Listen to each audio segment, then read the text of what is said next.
Holy smokes! Christopher Columbus, that is no way to address the King and Queen of Spain. What is wrong with you? Okay, so you know how we're looking for a new trade route to India, right? Right. And the Earth is round, right? Right. So I'm thinking we can just sail the other way around the planet, right? Yeah. So I set sail, right? And I reach India, right? Right. Wrong. I did not reach India. I did not. Alright, get to the point. Did you know there's a whole nother freaking continent out there? Okay, and do you think I should care about this? Why? Oh, I'm sorry. Did I forget to mention there's gold everywhere? Gold?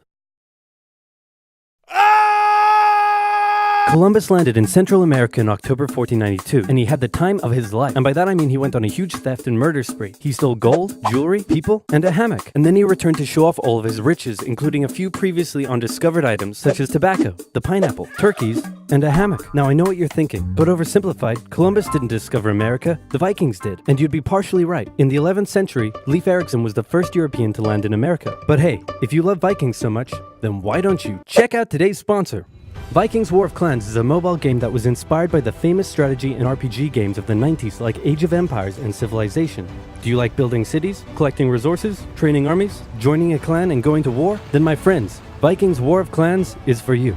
And what makes its world so addictive is that more than 20 million online players are constantly changing the way the game evolves by never-ending fighting over resources, forging new alliances, and competing in live events. Support my channel by downloading Vikings for free, only from my links in the description box below, and get the special bonus of 200 gold coins and a protective shield. Don't forget to look me up and join my Vikings clan under my nickname, Oversimplified. Now where was I? Oh yeah, Columbus, time of his life, hammock.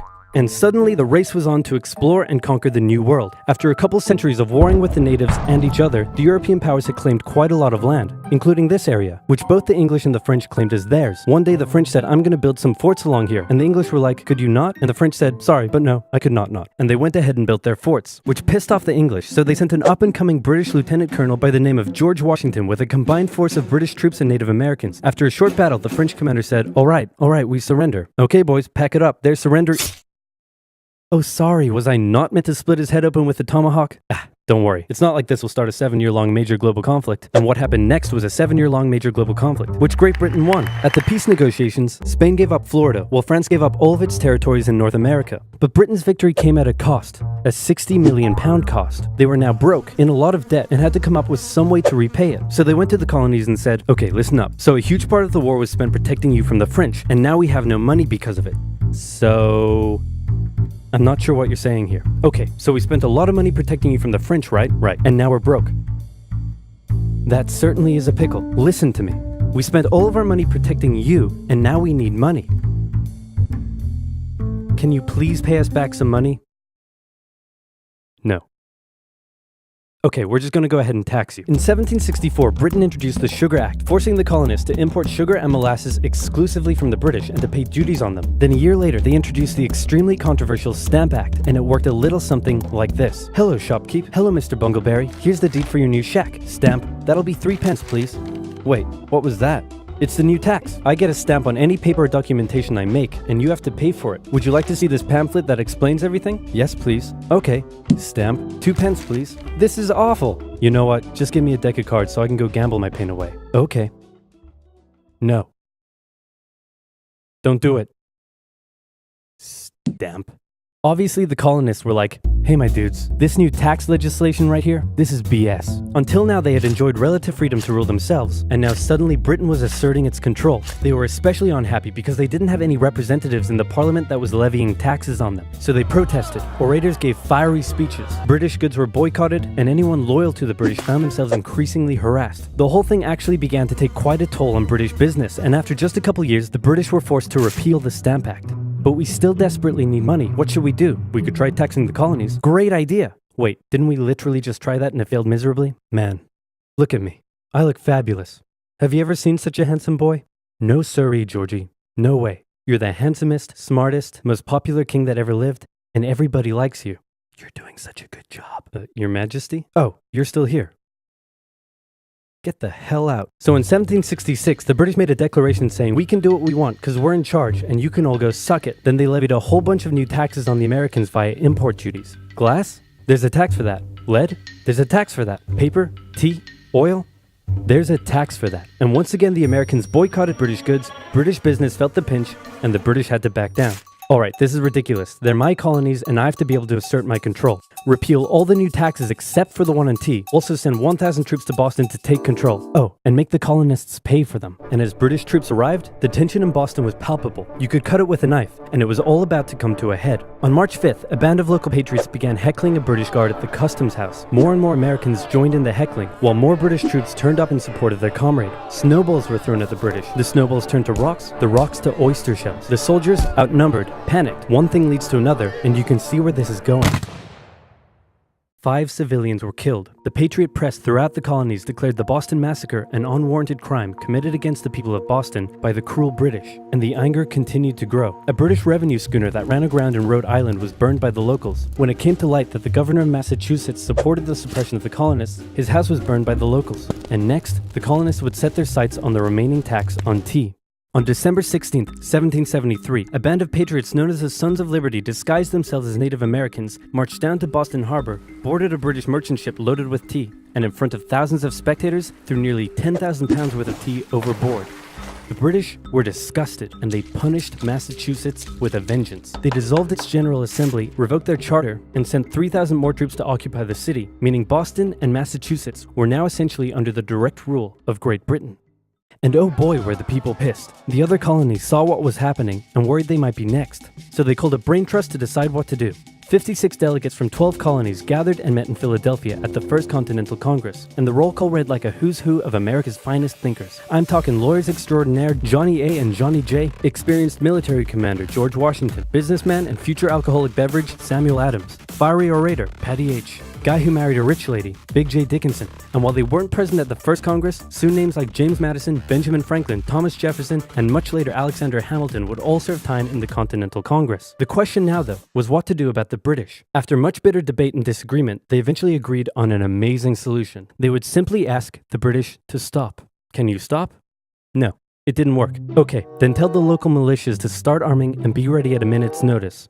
And across the colonies, these Minutemen stood ready for the beginning of the American Revolutionary War. Now, having your colonies in open rebellion is one thing. Once they start arming themselves, that's when it really hits the fan. So British General Thomas Gage ordered 700 troops from Boston out into the rebel-controlled Massachusetts countryside to destroy stores of arms and ammunition held by the rebels in Concord. The British set out in the middle of the night. Patriots including Paul Revere rode ahead to warn that the British were coming, giving the rebels time to prepare. The two sides met in Lexington as the sun began to rise. They faced off against each other, and in the confusion, somebody shot first. The shot heard around the world marked the beginning of the American War of Independence. The rebels were outnumbered and had to fall back to Concord as the British split up to search for rebel supplies. However, more and more Patriot rebels kept showing up, and this time it was the British who were outnumbered as more fighting kicked off in Concord. The most professional army in the world was forced to flee back to Boston at the hands of local, poorly trained militiamen. And all along the British route back to Boston, Patriot rebels continued to gather and open fire on the retreating British. When the British reached Boston, the rebel militias surrounded them. Boston and the British were now under siege as small land and naval skirmishes continued around the city.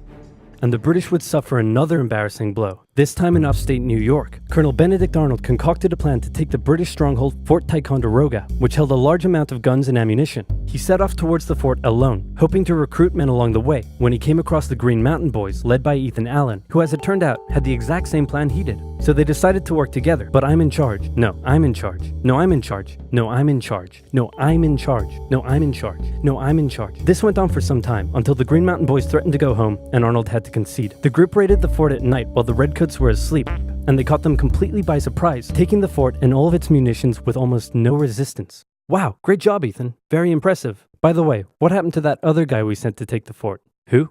Benedict Arnold. Never heard of him. Ouch. What the fuck? Nobody knew what was going on. The colonies were in open rebellion, and for now, they even seemed to be winning. So King George fired General Gage, replaced him with General William Howe, and ordered the rebellion to be put down immediately. Okay, the British are definitely going to retaliate for all of this, so we should probably put together a proper army. First, we need to pick a commander-in-chief, and I think we can all agree that that job should go to the man, the myth, the legend, George Washington. My friends, I am humbled and honored that you would consider me for such an important role. I did not expect for this. All right, you've been showing up in a military uniform every day for the last 10 months. We all know you wanted this, so cut the crap, George. Dude.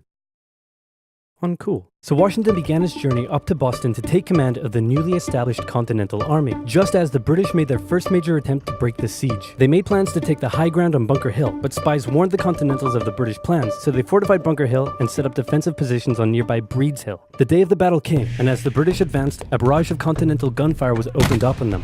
Twice they tried to climb the hill, twice they were pushed back. The battle lasted 3 hours until the Continentals finally ran out of ammunition and had to retreat, allowing the British to take the hill. While technically a British victory, they suffered nearly 1,000 casualties to the Continentals' 400. The colonists showed the British that this wasn't just a rebellion, it was war, and they were ready for it.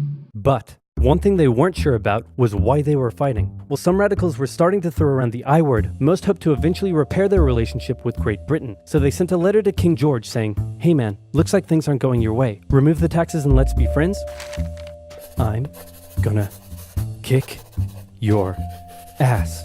Send that to the colonies. Your Majesty, your handwriting is terrible. Are you sure? Just do it. What does it say? He's gonna lick my... Gross.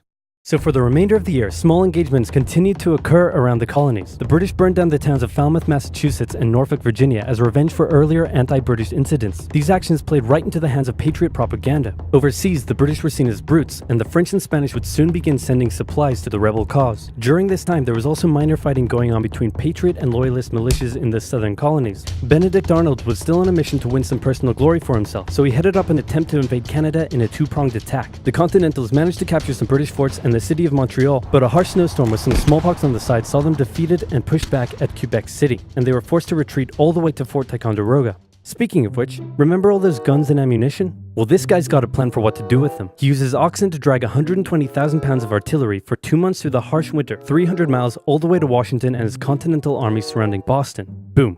Washington's got himself some big guns, which is fortunate because up until now his army had been suffering through the cold winter, not knowing when the siege would end. Now, they could make a move. Washington wanted to launch a full assault on the city, but his junior officers felt the British were too fortified, and to his credit, Washington was great at hearing and taking on board the ideas of others. Instead, the Continentals worked through the night setting the guns up on Dorchester Heights, overlooking the city, and when dawn broke and the British saw the guns, they knew they were toast. Their positions were completely exposed. It was checkmate. They had no choice but to abandon the city. 120 ships carried 9,000 redcoats and 2,000 loyalists away to an unknown fate, and Washington had his first victory of the war. Washington then moved his army to New York, knowing that when the British returned, they would probably land there. In the meantime, a friendly-looking old man by the name of Thomas Paine had written and published a pamphlet called Common Sense, in which he advocated for total independence from Great Britain. It spread across the colonies like wildfire, and to this day remains the best-selling title in America. It was read aloud in taverns and meeting halls, and brought the idea of independence into the mainstream. Congress began to seriously consider the idea. Thomas Jefferson was selected to write up an official Declaration of Independence, and he went hard, writing that all men are created equal, with certain inalienable rights, including life, liberty, and the pursuit of happiness. Of course, Jefferson had over 100 slaves, but we don't have to talk about that. On the 2nd of July, Congress voted unanimously in favor of independence, and John Adams declared that the 2nd of July would go down as the most remembered day in American history. Then a couple days later, independence actually came into effect. The United States of America was born. There was no turning back now. The Americans tore down a statue of King George in New York and melted him down into 42,000 musket balls. To the British, it was treason, and if the king had his way, Washington and all of Congress would be hung.